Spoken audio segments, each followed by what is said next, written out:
In the near future, a great war destroys the world. Now Earth is a post-apocalyptic wasteland known as the Lost Lands, and all that is left of humanity lives in a single city.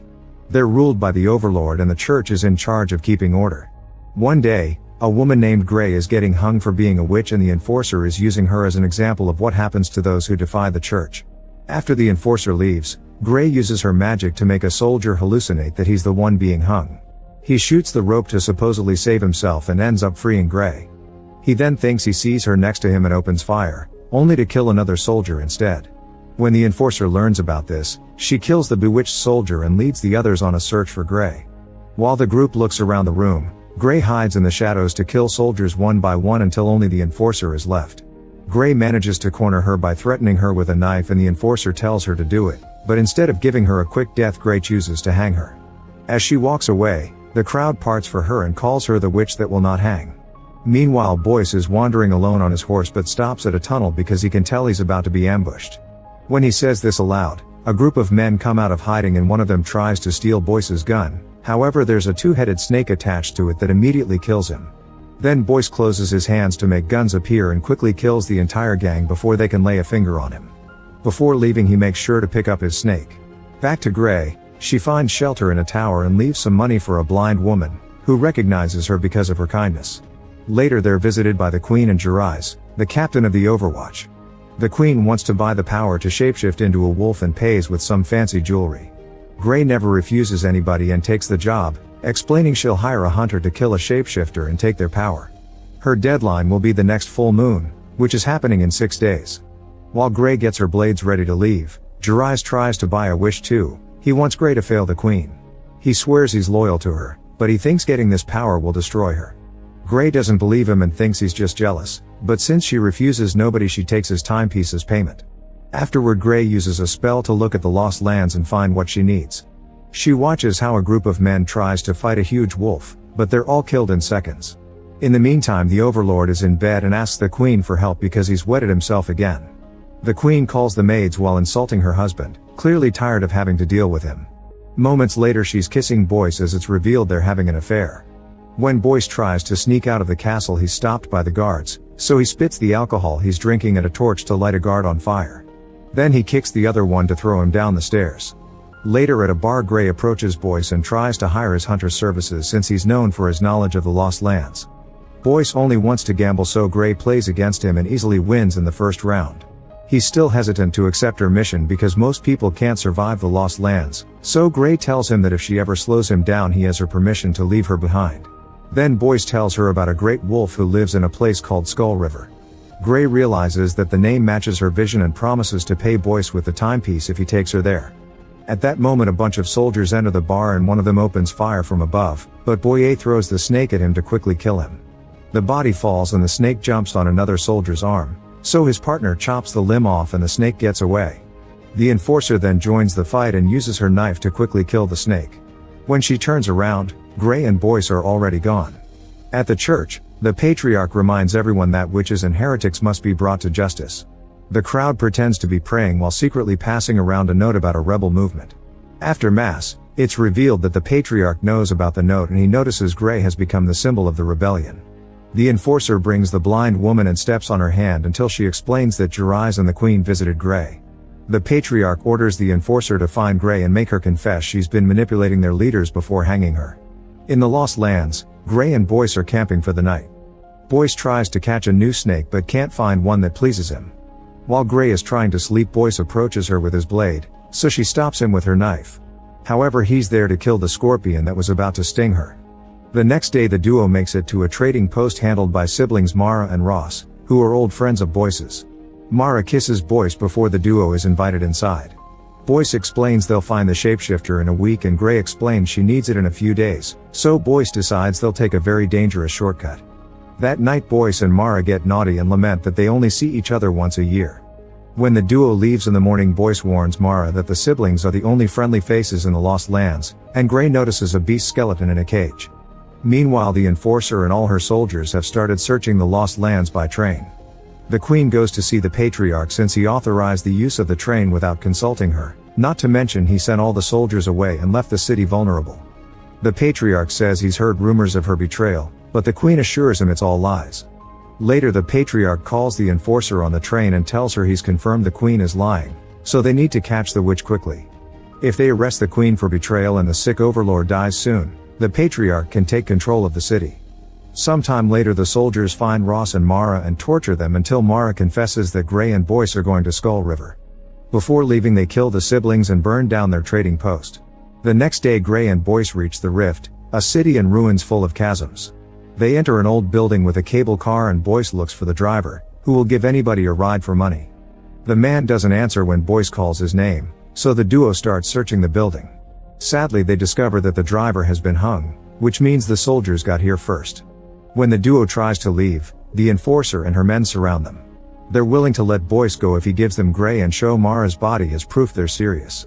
At that moment Mara wakes up and says Boyce's name, so the enforcer shoots her to kill her for good. Boyce gets furious and opens fire while Gray slides ahead to strike a soldier down and steal his guns. She also opens fire and by working together, she and Boyce quickly kill all the men surrounding them. Unfortunately there's a horde of soldiers hiding on the train and now they come out to join the fight.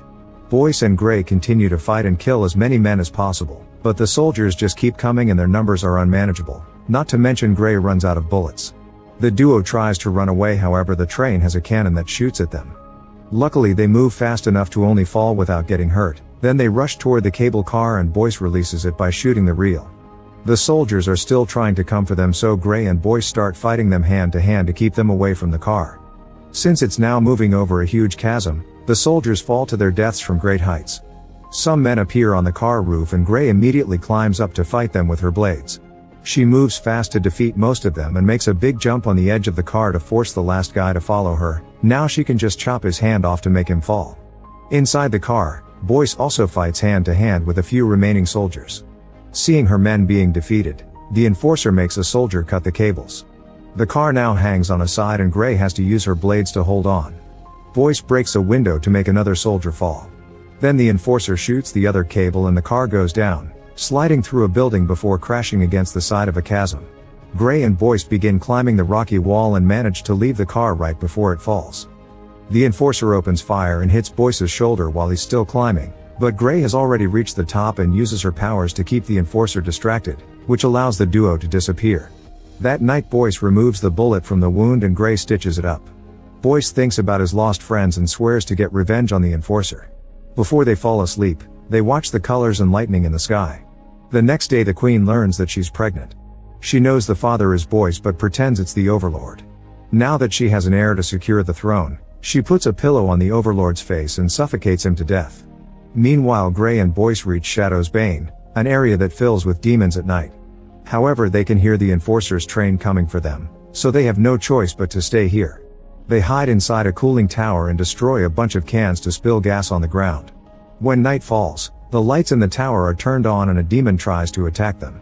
Boyce throws a lighter on the gas to create a ring of fire that surrounds him and Gray. Soon more demons enter the tower and the duo has to open fire, but their bullets don't do much. The demons bring a metal plank and put it on top of the fire to create a bridge, so Boyce blocks them by kicking a gas can and shooting it. A demon jumps as the can explodes and tackles Boyce to attack him, but Gray pulls him back by stabbing it with her blades. When the demon twists his body to try to catch her, Gray has to jump and fight it hand to hand. Boyce tackles the creature and impales it on a metal rod while Gray throws a blade at another gas tank. This time the explosion is bigger and gets the attention of the demon leader, who is watching from the top of the tower with its minions. They jump down and tackle both humans while the leader calls Gray by name, saying she shouldn't have come back to this place. Gray uses magic to make him move back and shoots fire from her hand, controlling the whole flame circle to make it grow into a huge fire tornado that burns all the demons down including the leader. Afterward Boyce points out he couldn't feel the flames, so Gray explains it wasn't real. She used an illusion to make the demons think they were on fire and they died of a placebo effect. She reveals there's a big treasure full of power hidden there and many years ago a man hired her to steal it. However, this place is so corrupted that it transformed the man and his minions into the demons they encountered. The next day the patriarch announces that the overlord is dead but the queen is pregnant, so the baby shall be the new overlord. The citizens don't react, so Jirai shoots a bullet in the air to make the crowd chant in favor of the queen and her child. Afterward the patriarch bends the knee to the queen, promising to advise her well. However, in private he insults her and calls the enforcer to tell her to hurry. The Queen is also making plans and kisses Jirais to manipulate him, hoping to use his army for her personal goals. Boyce and Gray arrive at the fire fields and Boyce announces they'll reach their destination the next day. Fighting the shapeshifter will be dangerous, so Gray thinks Boyce should take his payment and leave. He refuses and asks her to come back with him, but she can't because a curse forces her to take on every mission. The following day Boyce and Gray are crossing a tunnel when they hear the train approaching.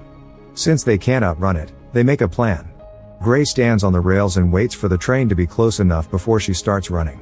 The enforcer immediately makes the train chase after her, not realizing it's a trap. Gray guides it to a broken rail and jumps at the last second so Boyce can catch her. The train can't stop and falls into the abyss, causing an explosion that kills the enforcer and all her men.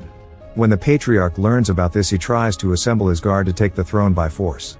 However, Jirais and his army suddenly surround him to kill and his remaining soldiers, leaving the Queen as the only leader in the city. Afterward, Jirais and the Queen celebrate by getting naughty. The next day Gray and Boyce arrive at the Skull River, an area covered in the bones of the wolf's victims. They search an old building and find signs someone is living there, but not a person in sight. Boyce tells Gray they should go back, but Gray wants to finish her mission. When night falls, Gray covers her fingers with silver claws and heads outside. Boyce again tries to stop her, but it's too late. The full moon is out and causing him to transform. It turns out he was the shapeshifter all along and Gray thinks he agreed to guide her to bring her here and kill her. Boyce's body grows in size and his clothes are destroyed as he finishes, becoming a huge wolf. Gray throws the timepiece at him before she starts fighting him with the silver claws, but Boyce is clearly stronger and easily throws her around. Then Gray creates an illusion that sends a bunch of birds after him, allowing her to hide. When Boyce jumps to attack the big bird, the illusion ends and reveals Gray stabbing him with the claws. Boyce tries to defend himself, but he's now too weak and after a few more hits, Gray brings him down. He raises his arms in a last effort when Gray moves to land the final blow. Seconds later Boyce wakes up covered in scars. Gray is giving him water and telling him to rest. Boyce falls asleep and the next time he wakes up he finds himself in chains. It's revealed that when Gray gave him stitches she hid some silver under his skin, which has been poisoning him all along. When she gets ready to kill him, Boyce says he has a wish and reminds her she can't refuse anyone. He wants them to be together and hunt together to end their loneliness. Gray agrees while pointing out there's a price. At that moment the clouds move and the moon forces Boyce to transform again, so Gray starts cutting his chest open. The next morning Gray drops the timepiece on Boyce's grave and leaves with his pelt. When she enters the city, the slaves chant her name and some guards try to calm them down to no avail. Soon the church's giant cross is brought down by the rebels. Gray gives the pelt to Jirais with instructions for the Queen to gain its power. When Jirais points out she failed his mission, Gray explains she's killed the Queen's lover and now Jirais can have her, which is his real wish. Later the Queen has a breakdown when she realizes the skin belongs to a dead Boyce. Her goal had always been to become a beast to be with him, but Jirais points out Boyce corrupted her. The Queen realizes he's betrayed her and takes a hairpin to stab Jirais in the neck, killing him. The rebels use this chance to burst into the castle and kill all the guards, whose bullets can't do anything against such a huge amount of people. When the sun rises, it burns the pelt until there's nothing but ashes. At the same time Boyce's grave starts shaking. Sometime later a revived Boyce finds Gray with the intention to kill her. However, Gray confesses she's always known he was the Queen's lover. She planned everything so the rebels could finally defeat their oppressors and Boyce would survive in the end. Boyce tries to shoot anyway but his gun fails, so he attacks with a knife instead. Gray dodges it and they end up stuck with their blades on each other's necks. When Gray reminds him this is what he wished for, Boyce agrees and now the duo leaves together to travel through the Lost Lands. Make sure to subscribe and turn on notifications so you can watch more videos like this. Thanks for watching.